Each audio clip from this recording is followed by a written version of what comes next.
اچھا، یہ اس طرح سے ہے کہ جو پرائیویٹ سکولز ہیں پنجاب کے، اس میں تقریباً کوئی 10,000 کتابیں ہیں جو پڑھائی جاتی ہیں. اس میں آکسفورڈ بھی شامل ہے، کیمبرج بھی شامل ہے، ہمارے باقی لوگ جو کتابیں لکھتے ہیں وہ بھی شامل ہیں. اور ہمارا نارمل طریقہ کار یہ رہا ہے، پتہ ہے ہر صوبے کا اپنا اپنا بورڈ ہے، تو ہر صوبے کا اور پنجاب کا بھی اسی طرح سے رہا ہے کہ ہم ری ایکٹیو موڈ میں رہیں. یعنی جب کسی کتاب میں کوئی غلطی نکل آئی، میڈیا پہ ہائی لائٹ ہو گئی، پنجاب اسمبلی مسئلہ پہنچ گیا، تو اسے کتاب کو بین کر دیا گیا. میری کچھ 6 مہینے پہلے یہاں پوسٹنگ ہوئی ہے، اور میں نے بحیثیت ایم ڈی یہ سوچا کہ یہ وائی ناٹ کہ ہم 10,000 کتابیں لیں اور ان کو ہم پڑھ لیں، اور جو غلطی ہیں ان کو ہم نکال دیں، کتابیں صحیح ہو جائیں. اچھا، میرا اندازہ ہی نہیں تھا کہ اس قدر غلطیاں اس میں ہو سکتی ہیں. تو ہم نے 10,000 کتابیں لیں، ایکسپرٹس ہمارے پاس آلریڈی موجود تھے، وہ 3-4 سال سے فارغ بیٹھے ہوئے تھے. اس کی میں نے کمیٹیز بنا کے سبجیکٹ اسپیشلسٹ کو کر کے، پھر 1-2 ٹیئرز کریٹ کر کے، پھر فائنلی میں نے خود یہ کتابیں دیکھی ہیں. تو اس طرح سے 100 کتاب ہم نے بین کی ہے.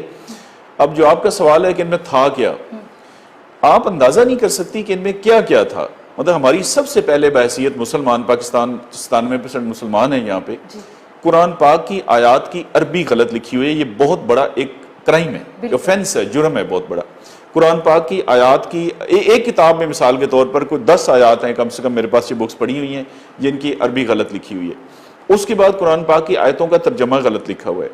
ایک کتاب میں لکھا ہوا ہے جی کہ اللہ تعالیٰ نے قرآن مجید میں ارشاد فرمایا، آگے اس کا ٹرانسلیشن لکھی ہوئی ہے اور وہ آیت قرآن میں ہے ہی نہیں. یعنی اپنے پاس سے بنا کے انہوں نے اس کو قرآن کی آیت کا رنگ دے دیا. کس کلاس کی بات کر رہے ہیں؟ یہ میں میٹرک تک کی آپ کو عرض کر رہا ہوں، نرسری سے لے کر میٹرک تک، کیونکہ ہمارا مینڈیٹ جو ہے نا وہ انٹرمیڈیٹ تک ہے، لیکن ابھی تک ہم نے میٹرک تک. اور 10,000 میں سے ہم نے 500 کتابوں کو چیک کیا ہے جس میں 100 کتاب یہ بین بنتی ہے. اچھا، ابھی 10,000 میں مزید کتابیں ہیں جنہیں 9,500 ابھی ہم نے چیک کرنی تھی. اچھا، اس میں حدیثیں غلط لکھی ہوئی ہیں، حدیثوں کا ترجمہ غلط لکھا ہوا ہے. اور استغفر اللہ، توہین رسالت حضور اکرم صلی اللہ علیہ وسلم کے بارے میں انتہائی وہ جو الفاظ ہیں وہ 295 لگتی ہے سیدھی سیدھی. توہین صحابہ اس میں درج ہے. قائد اعظم کے بارے میں غلط معلومات ہیں. قائد اعظم کے بارے میں لکھا ہوا ہے کہ 1976 میں پیدا ہوئے. علامہ اقبال کا لکھا ہوا ہے کہ ستمبر میں پیدا ہوئے اور انہوں نے ہمیں انگلش کیا. یہ ہمارے لیے بھی نئی معلومات ہیں. ایک کتاب میں لکھا ہوا ہے کہ سر سید احمد خان نے 1938 میں ایسٹ انڈیا کمپنی جوائن کی، وہاں پہ ملازمت شروع کی. اس سے 40 سال پہلے ان کا انتقال ہو گیا تھا. یعنی یہ ہمیں پہلی دفعہ سمجھ آئی یہ کتابیں پڑھ کے کہ مرنے کے 40 سال کے بعد بھی نوکری شروع ہو سکتی ہے. پھر ہمارا دیکھیے کشمیر ہمارا ایک بہت ہی سینسٹیو ایشو ہے جس پہ اتنی جنگیں ہو چکی ہیں، ہمارے لوگ شہید ہو چکے ہیں اور ہو رہے ہیں. اچھا، اس میں یہ ہے کہ آزاد جموں کشمیر اور گلگت بلتستان اس سارے کو اٹھا کے انہوں نے انڈیا میں شو کر دیا، اور یہ ہماری کتابوں پاکستان میں انڈیا کے نقشے میں شو کر دیا. یعنی اب بچہ یہ سوچتا ہے کہ جب یہ انڈیا کا حصہ ہے تو ہم اس پہ لڑائی کیوں کر رہے ہیں. یہ ایک ایسی کتاب ہے جی، سرمایہ اردو، کہ آپ حیران ہو جائیں گے اس کو دیکھ کر کہ ایک تو کہتا ہے پاکستان کے 5 صوبے ہیں، جبکہ آئین پاکستان میں لکھا ہوا ہے کہ 4 صوبے ہیں، اور یہ بے شمار کتابوں نے یہی نقل پہ نقل ماری ہے کہ 5 صوبے ہیں. غلط ہے. اچھا، دوسرا یہ کہتا ہے کہ سری نگر یہاں پہ، اور سری نگر کے بعد آزاد جموں کشمیر آتا ہے. آزاد جموں کشمیر تو ہمارا جڑا ہوا ہے پاکستان کے ساتھ، ٹھیک ہے نا، پاکستانی علاقوں کے ساتھ، اور اس کے بعد سری نگر ہے. یعنی اس نے پتہ نہیں یہ کہاں سے نقشہ لیا اور بالکل غلط نقشہ چھاپ دیا. یعنی کوئی ایسی چیز انہوں نے چھوڑی نہیں. باقی جو معلومات ہیں وہ بھی مثال کے طور پر کوئی 22 سال پرانی، کوئی 20 سال پرانی. آکسفورڈ کی بکس میں لکھا ہوا ہے پاکستانی تو چھوڑ دینا، یہ تو ایک صحیفہ سمجھا جاتا ہے کہ پوری دنیا میں ان کا چل رہا ہے تو بالکل ٹھیک ہوگا. اس میں لکھا ہوا ہے کہ ہماری آخری مردم شماری 1998 میں ہوئی. آپ کو پتہ ہے وہ 2017 میں ہوئی. اچھا، کراچی کی آبادی غلط لکھی ہوئی. اب کراچی کی آبادی میں اس لیے خاص طور پہ کہہ رہا ہوں، ویسے پاکستان کی بھی آکسفورڈ نے لکھی ہے کہ 9 کروڑ ہے، ٹھیک ہے جی، 9 کروڑ لکھی ہوئی ہے. میں نے ان کو بلایا، میں نے کہا جی آپ یہ ثابت کریں کہ آپ ایک کتاب کے اندر 35 40 50 غلطی ہیں. اور جب بچہ یہ پڑھے گا تو آپ اندازہ کر لیں کہ وہ کیسا، جب وہ قرآن کی آیتیں غلط پڑھے گا. ابھی یہ میرے پاس ایک اسلامیات کی کتاب ہے، سورۃ قریش میں اس نے پہلی آیت کا ترجمہ دیا ہے، دوسری کا بالکل چھوڑ دیا ہے، آگے تیسرا کے دیا ہے، چوتھی کا، تو بچہ وہی یاد کرے گا. یہ پہلی جو کتاب میرے پاس یہ پڑھی ہے، سورۃ فاتحہ کا ترجمہ غلط دیا ہوا ہے. آپ دیکھیں کہ سورۃ فاتحہ کی ٹرانسلیشن ہے اور یہ ولدالضالین، اور یہ ہے کہ اس کا ترجمہ یہاں ختم ہو گیا، نہ ہی گمراہوں کا. آگے اس نے بغیر کسی وجہ کے یہ 2.5 لائنیں جو ہے نا سورۃ اخلاص کی دے دی ہیں.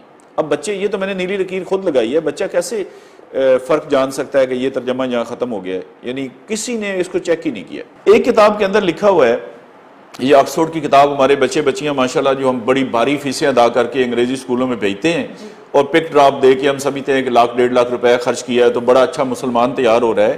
کتاب کے اندر لکھا ہوا ہے، ہماری انگلش کی کتاب، اور یہ میٹرک لیول پہ بچیوں کو پڑھائی جا رہی ہے. اس میں ایک ہاسٹل کی سٹوری ہے، لڑکیوں کا ہاسٹل ہے، اور لکھا ہوا ہے کہ دن کو انہوں نے یہ کیا، اور شام کے ٹائم کا لکھا ہوا ہے کہ مجھے شرم آ رہی ہے آپ کے سامنے الفاظ دہراتے ہوئے، لیکن اب یہ کیونکہ ہم لوگ پڑھتے ہیں اور کتاب کے اندر ہے، وہ لکھا ہوا ہے کہ لڑکیوں نے انڈریسڈ، یعنی انہوں نے کپڑے اتار دیے، اور کپڑے اتارنے کے بعد دو لڑکیاں جو ہیں وہ ایک بیڈ میں سو گئیں، اور ایک لڑکی سے کپڑے نہیں اتارے جا رہے تھے، اس کی فلان لڑکی نے مدد کی، اور پھر وہ دونوں بھی ایک بیڈ میں سو گئیں، اور پھر 10 منٹ کے بعد لائٹیں بند ہو گئی. یہ ہماری کتابوں کے اندر ہم لیسبین سامنے آتی ہیں تو پھر بعد میں ایگزیکٹلی یہ ہم نصاب کی کتابوں میں پڑھا رہے ہیں. اچھا اس طرح سے ایک لکھا ہوا ہے جی بادشاہ کے بارے میں جی کہ وہ اپنی بیوی کو اگلے دن اس سے قتل کر دیا، پھر اگلی رات کو اس کے ساتھ نئی بیوی تھی، پھر اس کو قتل کر دیا، پھر اس کو قتل کر دیا، کرائم پروموٹ کیا، کرائم. اچھا ایک لکھا جا رہا ہے ایک جگہ پہ کہ ان امپلائمنٹ بہت ہے، بے روزگاری ہے، تو اس کا حل کیا ہے. بڑی لمبی ڈسکشن کے بعد نتیجہ انہوں نے یہ نکالا ہے جی کہ اس کا حل یہ ہے کہ یہ جو ڈکیتی ہے اور چوری ہے، ڈکیتی خاص طور پہ ڈکیتیاں کرنا، یہ جو کرائمز ہو رہے ہیں اس کو لیگلائز کر دیں، اس کو جائز قرار دے دیں، اور اس کا کوئی حل نہیں ہے.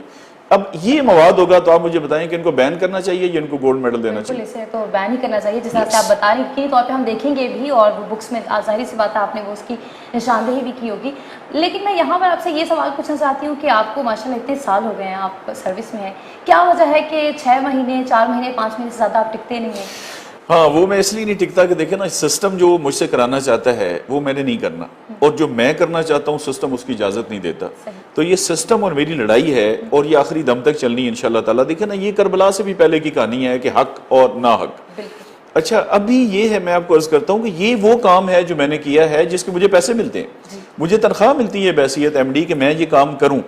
اچھا نہیں کیا اتنے عرصہ کسی بورڈ نے بھی نہیں کیا تو حالات ٹھیک رہے ہیں، میں نے کیا. اور یہ تو ابھی تقریباً 2000 کتاب اور بین ہونی تھی اگر میری ٹرانسفر نہ ہوتی. ابھی آپ کہہ رہے ہیں کہ 9500 اور کتابیں ہیں جو پڑھی ہیں. کیا آپ کو کالز آئیں، کوئی پریشرائز کیا گیا، فورس کیا گیا آپ کے تبادلے؟ اچھا پریشرائز کرنے کے دیکھیں بڑے طریقے ہوتے ہیں، ایسے ڈائریکٹ کالز نہیں آتی. اب وہ کلچر بدل گیا ہے نا، دیکھیں نا یہ کوئی زمینوں کا قبضہ تو نہیں نا بندوقیں لے کے وہ آ جائیں اور ادھر شام چلے جائیں. یہ بڑے سافٹ طریقے اب داخل ہو گئے. مثلا مجھے ایک کلیگ کے ذریعے کلوایا گیا کہ جی ایک بڑی پارٹی کا جی ان سے تو بگاڑنے کا فائدہ کوئی نہیں، لوگ ان سے دیکھیں جی اتنے لاکھوں روپے کا بینیفٹ لیتے ہیں. ہمارے کلیگ کی مثال دی گئی کہ دیکھیں اتنے لاکھ روپے پہ وہ ڈیپوٹیشن پہ گیا ہوا ہے. تو میں نے انہیں بتایا، میں نے کہا ایشو یہ ہے کہ مجھے ان پیسوں کی ضرورت نہیں ہے، کیونکہ جتنی میری ضرورت ہے، ضرورتیں ہی ہم نے اپنی لمیٹڈ رکھی ہیں الحمدللہ، اس سے اللہ تعالیٰ نے کئی گنا زیادہ حق حلال کا پیسہ دیا ہے. اچھا اس طرح کے یہ ہوتے ہیں. اور دوسرا یہ ہے کہ سفارش جس کو لوگوں نے کرنی ہوتی ہے وہ پہلے ہی پتہ ہوتا ہے کہ بندہ کون ہے. مطلب میں نے یہاں سے کوئی 10 ڈائریکٹرز اور ڈپٹی ڈائریکٹرز کو نکالا ہے، مجھے کسی نے کوئی فون نہیں کیا. انہوں نے یہی سمجھا ہوگا یہ انرجی ویسٹ کرنے والی بات ہے، لیکن اس کا رد عمل پھر وہی ہے کہ آخر میں ٹرانسفر ہو جاتی ہے جہاں بھی ہوتے ہیں. کوئی بات نہیں. میرا گورنمنٹ سے جو شدید ترین شکوہ ہے اور احتجاج ہے اس پہ وہ یہ ہے کہ مجھے سنے بغیر انہوں نے ٹرانسفر کیا ہے. اچھا ٹرانسفر ہونے سے کوئی نہیں، مجھے شہباز شریف نے بھی 8 دفعہ OSD کیا تھا. تو آپ دیکھیں میری صحت بالکل ٹھیک ٹھاک ہے الحمدللہ، شہباز شریف سے تو آج بھی بہتر ہے. میرا صرف اس گورنمنٹ سے یہ ہے کہ اگر آپ کو کسی بندے کے خلاف کوئی شکایت ہے تو آپ کا فرض ہے، اور یہ قانون کی فنڈامنٹلز ہیں، انصاف کا بنیادی تقاضا جسے ہم کہتے ہیں، وہ بے شک نائب قاصد ہے، وہ ریڈی والا ہے، اس کو موقع دیا جاتا ہے کہ آپ اپنا موقف بتائیں. چاہیے یہ تھا کہ کوئی ٹاپ لیول پہ بندہ مجھے بلاتا، یہ 100 کی 100 کتاب میں لے کے جاتا، اور جو بھی کوئی کلمہ پڑھتا ہے نا، میں کہتا ہوں کہ اس کے اندر خون کھولنا شروع ہو جاتا ہے. قرآن غلط، حدیث غلط، توہین رسالت، توہین صحابہ، قائد اعظم علامہ اقبال، سر سید احمد خان اور کشمیر. مجھے بتائیں اس کے علاوہ ہمارے پاس اور ہے کیا؟ یہی تو وہ کور چیزیں ہیں، کور چیزیں پاکستان چل رہا ہے اور پاکستان قائم و دائم ہے. اگر دیکھیں نا اتنی بڑی بات پہ بھی گورنمنٹ کسی کا موقف سننا پسند نہیں کرتی تو مجھے نہیں سمجھ آتی کہ پھر وہ کیا کاروبار کرتے ہیں. کوئی ایسی